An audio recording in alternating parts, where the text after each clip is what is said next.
이남전도의 헌신 예배로 드립니다. 이 헌신을 기쁘게 받아 주옵시고, 이제 말씀을 통해 헌신의 바른 자세를 우리가 견지하려 하는데 주의 성령께서 지혜를 주시고 열린 마음, 열린 생각, 열린 영 허락하여 주시옵소서.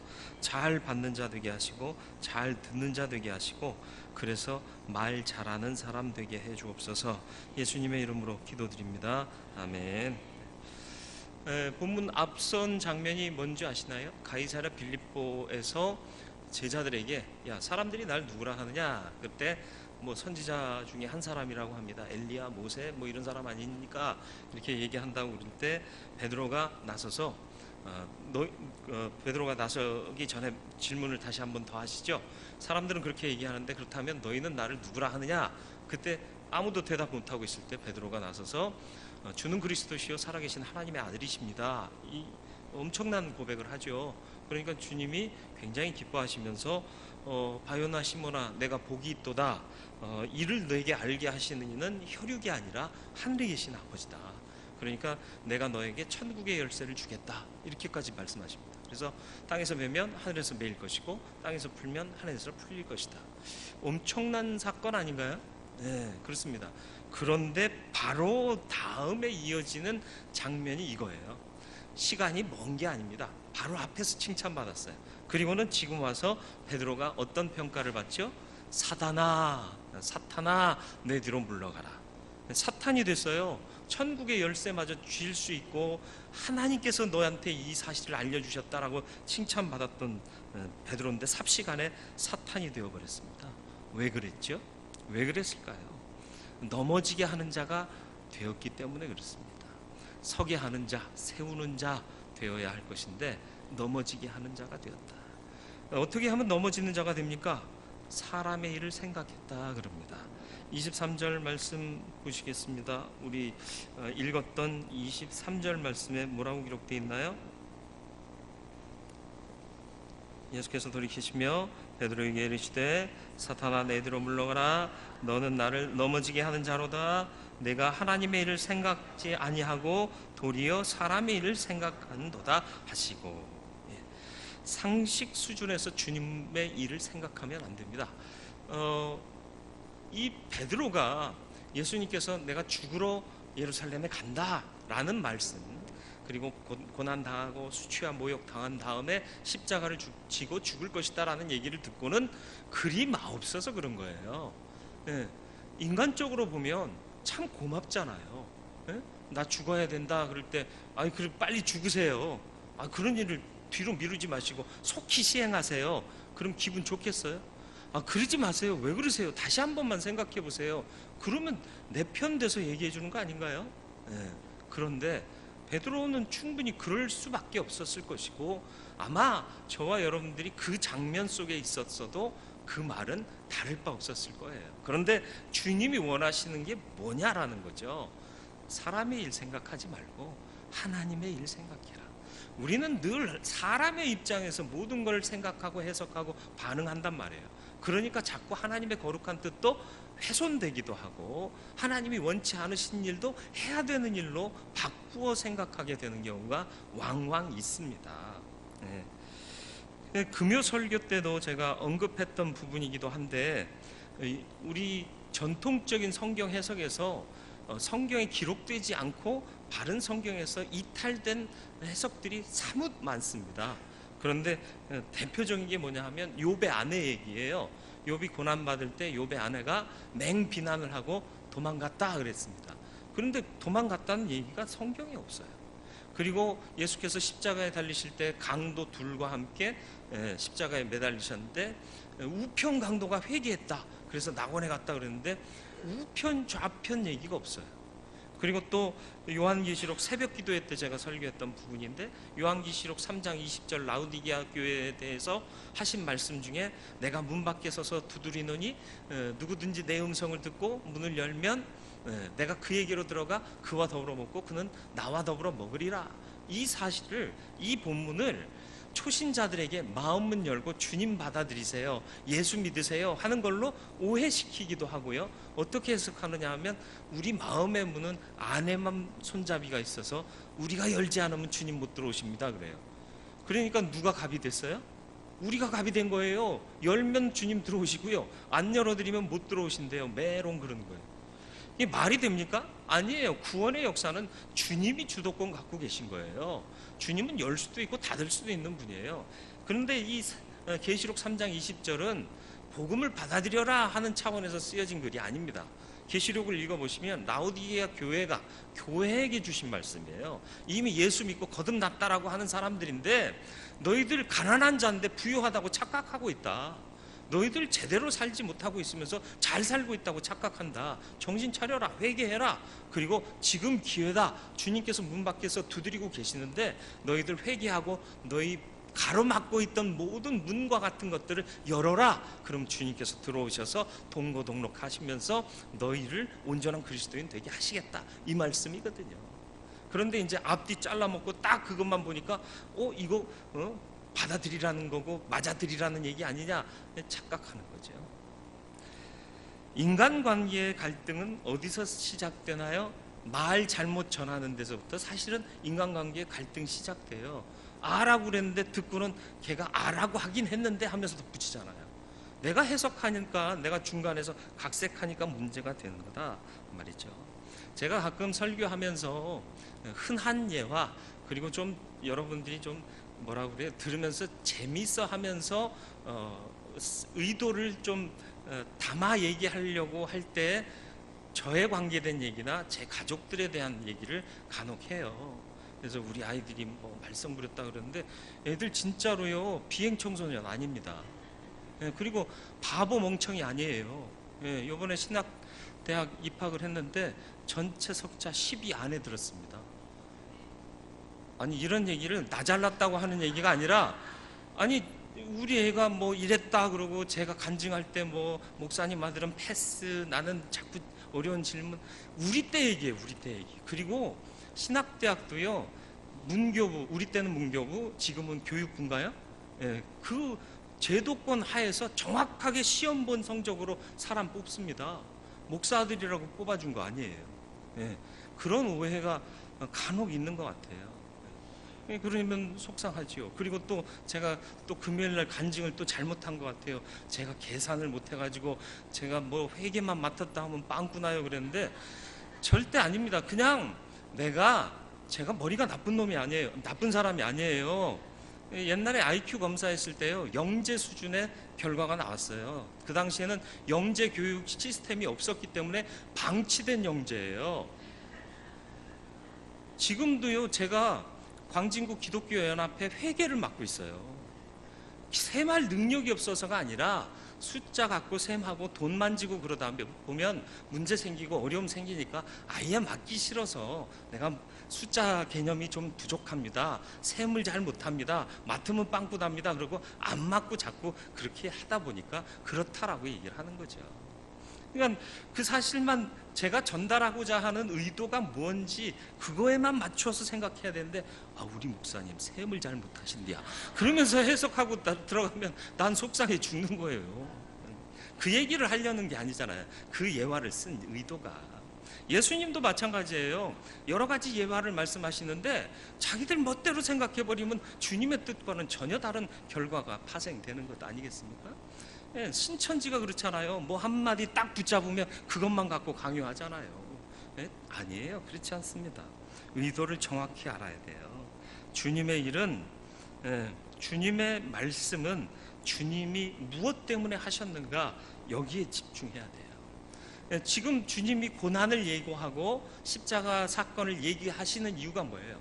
이런 어려움과 고난과 가장 큰 딜레마가 내 앞에 놓여 있을지라도 나의 사명이기 때문에 가겠노라. 그럼 뭘 말씀하시는 거예요? 아멘, 저희도 가겠습니다. 주님 가시면 저희도 가겠습니다. 이렇게 다짐하라는 거지, 그리 마옵소서 이렇게 말리라는 얘기가 아닌 거예요. 주님의 뜻이 그러십니까? 저희도 죽으러 가겠습니다. 다짐하라는 거예요. 하나님의 말씀을 주님의 뜻에 맞춰서 생각하는 교회의 참된 충성된 일꾼, 참된 헌신자가 되시길 바라요. 뜻을 헤아려 가야 돼요. 앞서 낮 예배 때도 말씀드렸듯이 빠른 길을 선택할 것이 아니라 바른 길을 선택하는 삶을 사셔야 돼요. 바른 길이 뭡니까? 주님의 뜻이에요. 물어보세요. 남들보다 뒤처져도 관계없어요. 바르게만 살아가면 주님이 다 보상하세요. 남보다 좀 또 뭐라고 그래요? 남은 우월해 보이고 나는 열등해 보이나요? 그렇지 않습니다. 저보다 신학교 때 공부 되게 못했던 친구가요, 더 또 오해할까봐 말을 못하겠네? 생각해보니까 더 큰 교회에서 담임 목회를 하고 있어요. 그렇다고 해서 제가 열등합니까? 우리 교회가 열등한 교회입니까? 그거 아니잖아요. 그렇게 생각하면 안 돼요. 큰 교회에 있다고 그 사람이 우월합니까? 따지고 들어가면은 은혜가 안 되니까 안 따지는 거죠. 내 생각에는 안 돼도요, 주님 뜻이라면 해야 하는 게 헌신자의 바른 마음가짐이에요. 그리고 주님 말씀하시면 주님 말씀이 무엇을 가리키는 것인가를 생각해야지, 내 뜻대로 헤아려 이거 안 되는데? 이런 생각하면 그건 헌신하는 사람 아니다. 내 기분 상해도 그것이 주님의 뜻에 맞는 일이라면 해야 돼요. 일하다 보면은 상처받는 일 많은 거 알아요. 그런 상처가 있었는지 저도 몰랐는데 나중에 그 일을 다 마치신 분들이 하는 얘기 들어보면, 야, 일하느라고 너무 상처 많이 받으셨구나 하는 걸 들을 때가 있습니다. 신방하면서. 그런데도 그들이 왜 그 일을 포기하지 않고 했느냔 말이죠. 주님의 일이니까요. 그렇게 살아가셔야 돼요. 내 기분 안 맞는다고 그만둬. 아니요, 그렇게 하면 안 돼요. 이게 누구의 일인데? 내 일이면 그만둬 할 수 있어요. 주님의 일이잖아요. 주의 부르심을 받았잖아요. 교회의 일은 작든 크든 주님의 일입니다. 그걸 잊지 마시고, 도리어 사람의 일을 생각하는 자가 되어서는 안 된다라는 사실을 분명히 하시기를 주님의 이름으로 축원을 드립니다. 예수님이 그러셨어요. 예수님이 그러셨어요. 뭘 어떻게 해요? 예수님이 누구예요? 하나님의 아들이요. 세례 요한한테 세례 받으러 나가십니다. 그때 세례 요한이 뭐라고 그래요? 아니, 어찌 내 앞에 내가 당신한테 세례 받아야 할 텐데 어찌 나한테 오셔서 세례 받으려고 하십니까? 마태복음 3장 13절로 15절 말씀이요, 뭐라고 기록되어 있어요? 이때 예수께서 갈릴리로부터 요단강에 이르러 요한에게 세례를 받으려 하시니 요한이 말려 이르되 내가 당신에게서 세례를 받아야 할 터인데 당신이 내게로 오시나이까? 그러니까 주님 뭐라고 그래요? 예수께서 대답하여 이르시되 이제 허락하라. 우리가 이와 같이 하여 모든 이 의를 이루는 것이 합당하니라.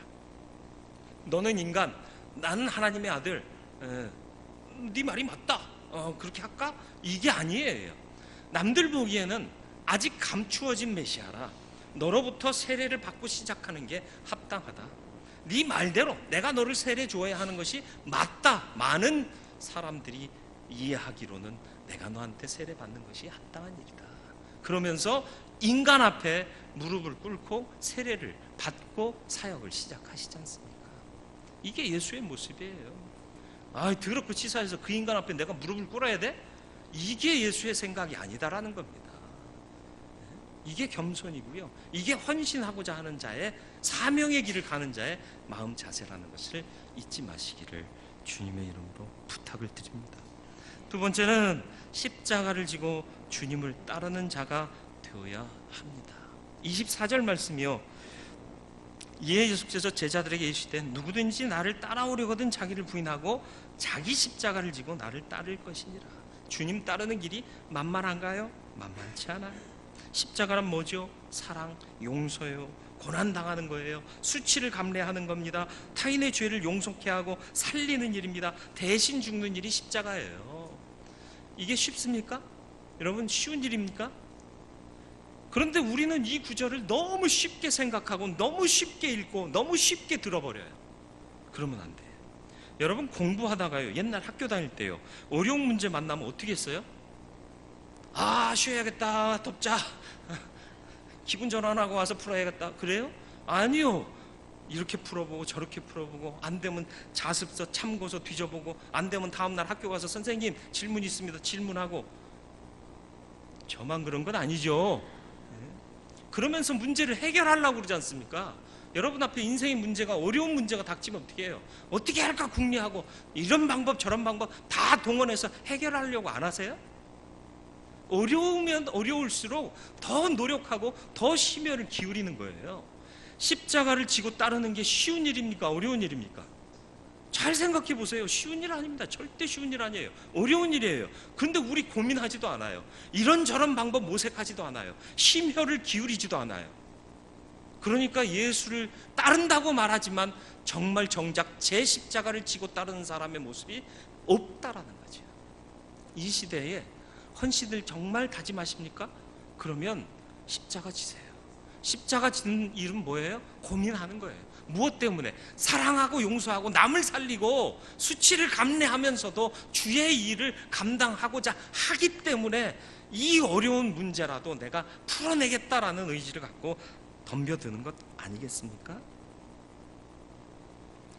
자기를 부인하고 자기 십자가를 진다는 것은 사랑하고 용서하고 고난당하고 수치당하고 내 것을 포기하고 남을 살리고 대신 죽는 일, 이것을 내 삶에 행하겠다라는 그런 다짐이 있어야 하는 일이라는 거예요. 사진 갖고 나왔습니다. 첫 번째 사진입니다. 어딘 줄 아세요? 은평 평화공원입니다. 은평구에 평화공원을 450억 돈을 들여서 조성하고요. 그 공원 중심부에 한 미국 해군의 동상을 세워놨습니다. 이 사람이 누군지 혹시 아세요? 모르시죠? 당연히 아시면은 대단하신 거고 은평구에 사시는 분이실 수 있어요. 네. 누구냐 하면 윌리엄 해밀턴 쇼라는 사람이에요. 이 사람이 누구냐? 부모님이요 선교사님입니다. 네. 이 사람이에요, 이 사람. 네. 이 사람이 부모님이 선교사님인데 필리핀 선교하고 한국에서 마지막 선교 사역을 끝까지 하시다가 한국 양화진에 있는 외국인 선교사 묘역에 거기에 안장이 돼 계신 분들인데 이 사람은 평양에서 1922년도에 태어납니다. 그래서 2차 세계대전 때 상륙함 부정장으로 출전을 해요. 전쟁에 나갑니다. 참전을 해요. 그리고 나서 2차 대전 끝나면서 전역하고 미국에서 공부하면서 박사과정을 하고 있는 와중에 한국에 전쟁이 났다는 소식을 듣습니다. 그때 서둘러서 하던 박사학위 공부를 중단하고 자원 재입대를 해서 미 해군으로 한국전에 참전을 해요. 그래서 인천 상륙 작전 때 부장이라고 뭐라고 그래요? 상륙정의 그 책임을 진 정장으로 상륙한 후에 또 내륙 전투에까지 들어옵니다. 그래서 정찰 임무를 수행하다가 은평구 녹번동 일대에서 정찰 임무를 행하다가 매복하고 있던 북한군의 기관총 사수에 의해서 사망을 합니다. 28세. 그가 이제 아버지 어머니한테 이런 편지를 보냈다고 그래요. 아버지 어머니, 지금 한국인들은 전쟁 중에 자유를 지키려고 분투하고 있는데 만약 제가 이를 도우려 흔쾌히 가지 않고 전쟁 후 평화시의 선교사로 돌아가려 한다면 그건 제 양심상 도저히 허락되지 않는 일입니다. 자기가 평양에서 태어났기 때문에 자기도 한국 사람이라고 같이 참전했던 당시 이제 후대의 해군 참모총장, 5대 해군 참모총장을 했던 이성호 중령에게 서로 살아있을 때, 생존했을 때 대화를 했다고 그래요. 당신 왜 한국전에 왔습니까? 나 한국 사람입니다. 비록 생긴 건 외국인이지만 난 평양에서 태어났고 한국에서 태어난 한국 사람인데 한국에서 전쟁 났는데 내가 이 사실을 외면할 수가 없습니다. 당연히 참전해야지요 라고 얘기를 했다는 거예요. 어떻게 생각하세요? 네? 어떻게 생각하십니까? 안 그래도 되지 않는가요? 어쩌면 이게 십자가를 지는 일 아니겠나요? 이렇게 생각을 합니다. 누구도 내 가족, 내 이웃, 내 나라, 내 민족에서 일어나는 일인데도 남의 일처럼 좌시하는 일이 팽배해지고 있는데, 남의 나라, 사실은 남의 나라 전혀 외면해도 사실은 아무도 비난할 사람 없어요. 전쟁 났을 때 박사학위 그만두고 들어와서 참전 안 하고 평화가 온 다음에 선교사로 왔다고 해서 그걸 추적해서 저 사람은 전쟁 때 우리나라에 도움도 안 준 사람입니다, 비난할 사람 없잖아요. 그런데 하나님이 보고 계시고 아버지 어머니가 선교하고 품었던 이 나라를 나도 품겠다라는 마음으로 참전했다가 28살로 사망을 합니다. 결혼은 또 일찍 했어요. 그래서 두 자녀가 있습니다. 또 그 두 자녀들도 선교 사역을 위해서 준비하고 선교사의 직임을 감당하고 있다고 그럽니다. 대단하지 않습니까? 이 정도 되면 어떻게 생각할 수 있을까요? 좀 우리를 좀 진지하게 돌아봐야 하지 않겠는가 생각이 됩니다. 십자가를 지고 계십니까? 너무 쉽게 생각하고 헌신을 얘기하고 있지는 않습니까? 그렇다고 해서 포기하고 돌아서라는 얘기 아니에요. 당신들 부적절합니다, 자격 안 됩니다, 그 얘기를 하는 게 아닙니다. 우리는 누구나 다 자격이 안 돼요. 그런데 편히 가지 말자는 거예요.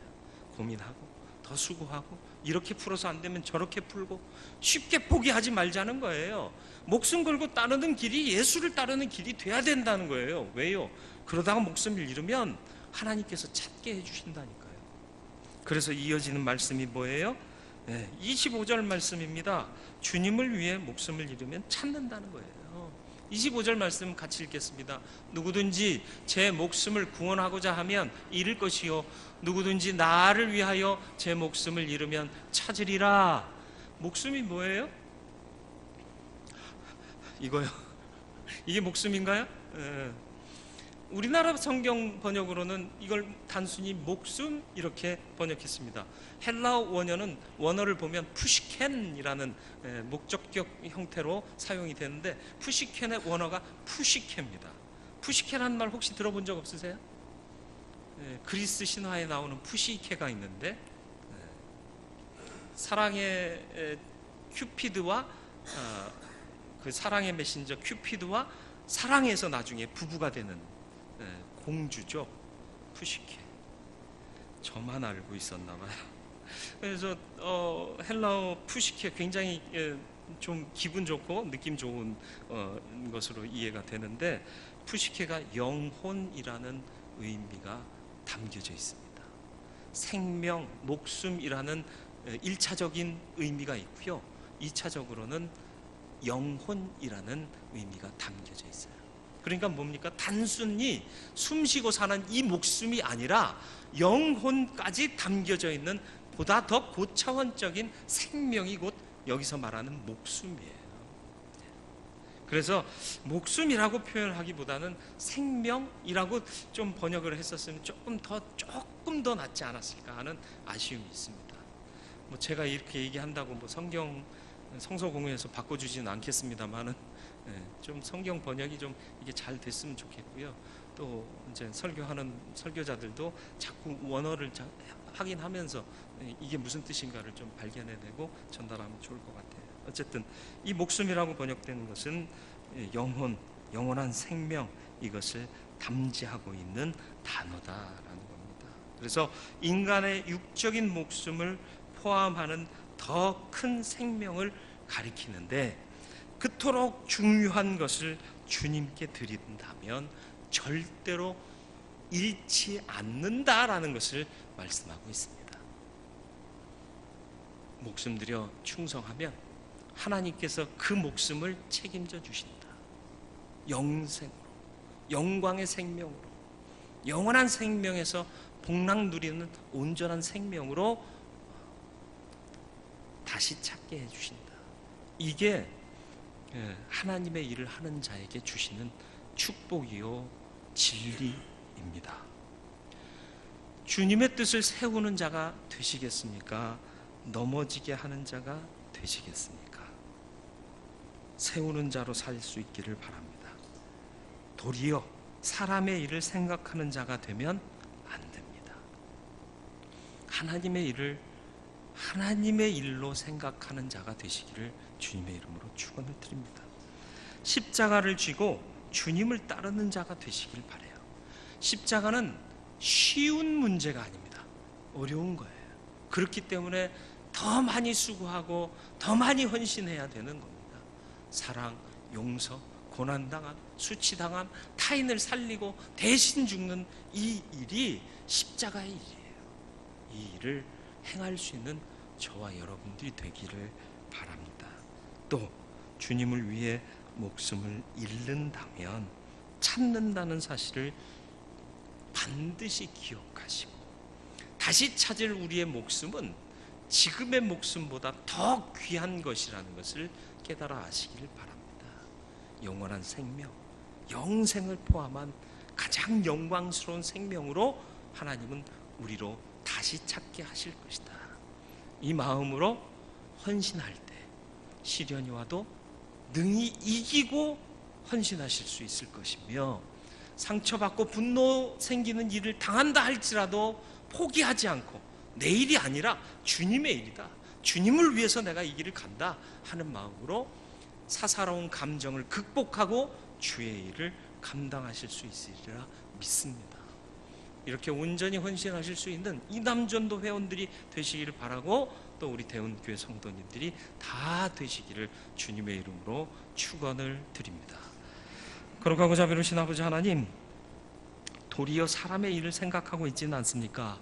하나님의 뜻을 하나님의 뜻대로 분별하고 해석해야 할 것인데, 우리는 자꾸 말씀을 받을 때에도 들을 때에도 하나님과 교통한다고 기도할 때에도 자꾸 내 중심으로 해석하고 내 마음대로 해석하는 경향이 있습니다. 주여, 이제는 사람의 일을 생각지 말고 하나님의 일을 생각하는 바른 믿음의 사람, 그래서 온전한 헌신 드리는 바른 하나님의 일꾼 되게 하여 주시옵소서.